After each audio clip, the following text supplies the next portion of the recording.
flic, anti-flic, flic, anti-flic, flic, anti-flic. Salutations à tous, c'est Boateng pour un nouveau débrief. Le Barça qui fait la belle opération, le Barça qui l'emporte 1-4 face à Séville et grâce au nul du Real Madrid face à l'Atlético Madrid. Le Barça revient à une longueur de l'Atlético et à 2 points du Real. Le Barça qui fait l'opération parfaite du week-end. Et voilà, ça fait du bien. J'avais tellement peur qu'on se pète la gueule, honnêtement. J'avais tellement peur qu'on se foire. Mais ça va, le Barça fait le taf. Le Barça nous envoie. Franchement, nous envoie de l'uniage. Mais c'était pas un match facile du tout, honnêtement. C'était un gros match bien compliqué. On a eu droit franchement en plus à une compo où on voit qu'Hansi Flick a voulu faire tourner au maximum. Il te met comme du Araujo titulaire, il met Koubarsi au repos, il te met Gavi titulaire, Casado au repos avec du De Jong. Donc voilà, il y a quand même une belle rotation, surtout que tu as eu le match de Copa del Rey contre Valence. Et malheureusement, ça a été un match où on commence très bien. Vraiment, on pousse. Pedri qui, comme d'hab, t'envoie une balle incroyable pour Lamine Yamal. Lamine Yamal qui la tape là du pied en prise de volée. Le gardien qui te fait un bel arrêt. Puis après, directement, on envoie encore la Pedri qui envoie un centre incroyable pour Inigo Martinez qui dévie très bien à l'autre poteau, excusez-moi, à l'autre poteau pour Lewandowski ou Lamine Yamal. Lewandowski la touche 1-0. Tu dis c'est bon. Tout est bien, on commence très bien, 7ème minute, on mène déjà 1-0, on va les tuer. Et puis, tu te poses la question sur Araujo.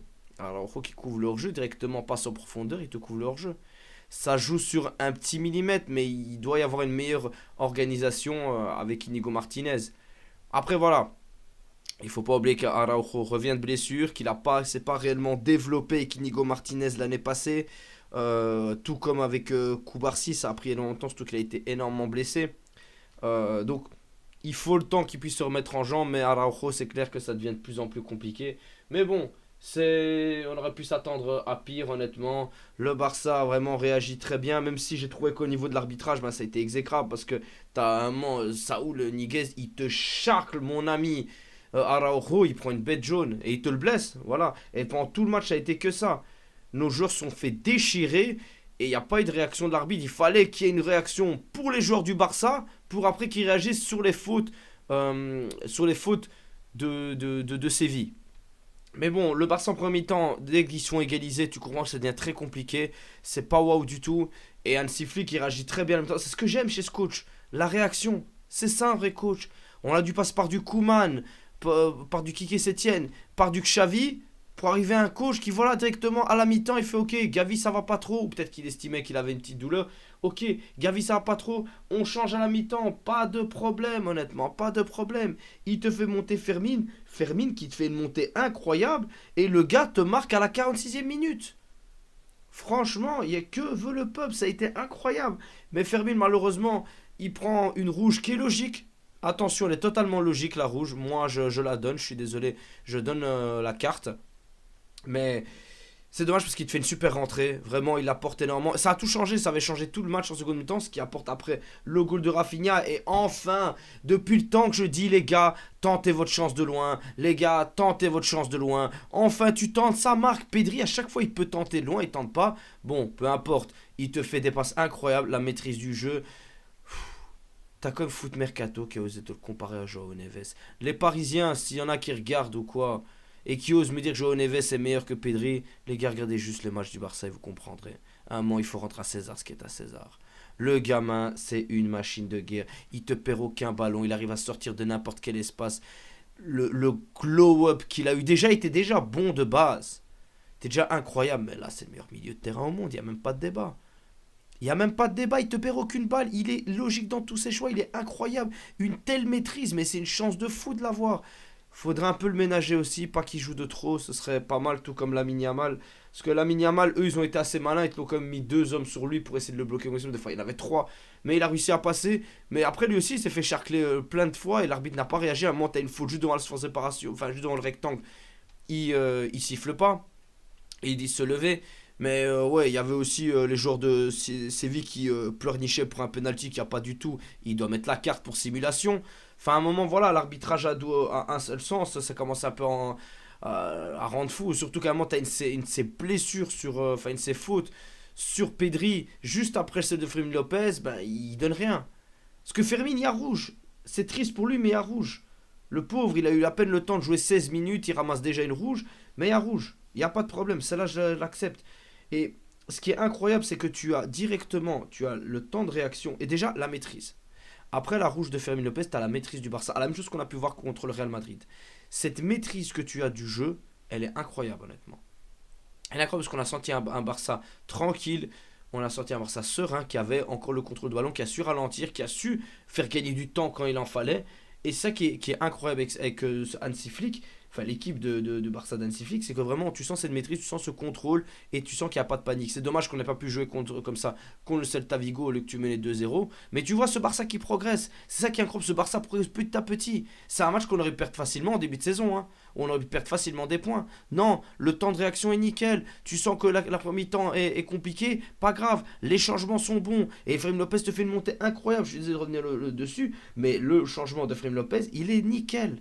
Vraiment. Et ça fait plaisir parce que là, tu sens que tu as de plus en plus un banc qui est de plus en plus impliqué et qui apporte ton équipe. Parce que directement, 71e, il te change De Jong, Lewandowski. Ben, pour Dani Olmo et Eric Garcia, Dani Olmo, honnêtement, il apporte énormément dans le jeu. Il permet de stabiliser, il permet de faire la transition entre la défense et l'attaque, tout en revenant. Il ne s'est pas précipité, ça a été nickel. Et les deux, ben, ils te permettent de marquer. Ils te permettent de marquer au lieu que tu es à 10. 89e, t'achèves Séville 1-4. Que veut le peuple? 1-4. Sans pression. Eric Garcia, les gars, Eric Garcia, moi je veux qu'il reste. J'aurais jamais cru dire ça avant, mais je veux qu'Eric Garcia reste. Franchement, Eric Garcia le président, Eric Garcia le roi, tout ce que vous voulez, mais Eric Garcia doit rester. Je n'ai rien à redire de plus là-dessus. Ce qu'il apporte, que ce soit en défense centrale, en milieu def et au niveau des duels aériens, il va chercher je sais pas combien de goals de la tête, honnêtement. Au lieu qu'on a à 10, les gars, on a à 10. Ce Barça qui s'est dit, ok, phase arrêtée, on va les tuer. On aurait pu attendre derrière, hein, et envoyer un ou deux seulement. Non, on met le plus de joueurs possible quand même au niveau de la ligne défensive de Séville, et tu vas buter. Certains vont peut-être penser qu'il y a hors-jeu ou pas. Bah, Daniel Olmo la touche pas selon l'arbitre, donc il n'y a pas hors-jeu. Si Daniel Olmo l'a touché, oui, alors là il y avait hors-jeu. Mais bon, il n'y a pas hors-jeu. Et Hansi Flick, c'est incroyable, honnêtement. En si peu de temps, comment il t'a changé ce Barça? C'est un Barça conquérant que tu as là. C'est un Barça incroyable. C'est un Barça dans la maîtrise. Même si la première mi-temps n'a pas été waouh. La première mi-temps, elle est quand même assez inquiétante. Mais bon, au moins, tu arrives à concrétiser tes actions, ce que tu ne faisais pas pour la première partie de saison. Tu arrives à contrôler le jeu, même quand tu es en grande difficulté, comme le fait d'être à 10. Et voilà, ça te permet de taper un Séville. C'est peut-être pas une grande équipe, mais il fallait le faire comme gagner chez eux. Surtout que Séville a eu des occasions. Vraiment, Séville a eu des occasions. Chesney a fait son match. À un moment, ben voilà, il y en a qui estiment qu'il y a penalty, qui touche le joueur. Ben voilà, à voir. Moi, je pense il touche que la balle. Avec le ralenti, c'est pas non plus très très clair.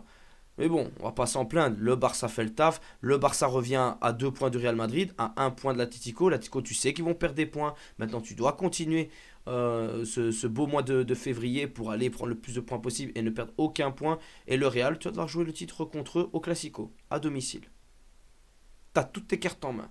C'est vraiment une chance qui nous arrive là. Après vraiment les 7 points de retard et le cadeau que tu leur fais après avoir eu les 9 points d'avance, c'est vraiment, tu t'en sors bien.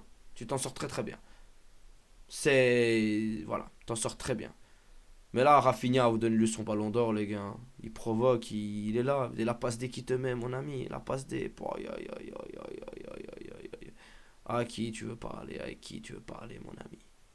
Avec qui tu veux parler? Franchement. Ah non, non, c'est vrai que c'est lui qui met la passe sur Inigo Martinez, autant pour moi. Donc il aurait pu avoir ça, sa passe D. C'est lui qui aurait pu l'avoir. Franchement, c'est nickel. On a une telle maîtrise du jeu. En fait, Pedri, tout le monde savait qu'il était bon. Mais là, le glow-up et la responsabilité qu'il a pris. Là maintenant, Pedri, tu peux dire c'est un grand joueur. Il n'y a même plus de débat. C'est plus un bon joueur. Pedri, c'est un grand joueur. Franchement, ça a été la maîtrise. T'as l'impression d'être à 11. Franchement, je vais pas vous cacher, Séville aurait pu jouer encore une demi-heure comme ça, j'aurais pas paniqué. Hein. J'aurais pas paniqué du tout, les gars. Et ça, c'est nickel. Enfin bref, les amis, On se retrouve pour une prochaine vidéo. Dites-moi ce que vous avez pensé du match dans les commentaires. Le Barça revient à 2 points du premier, un point du deuxième. Et il y a un titre à aller chercher. Allez, on se retrouve pour un prochain débrief. Qui sait, peut-être pour le Real City. On verra bien, mais en tout cas, Visca Barça.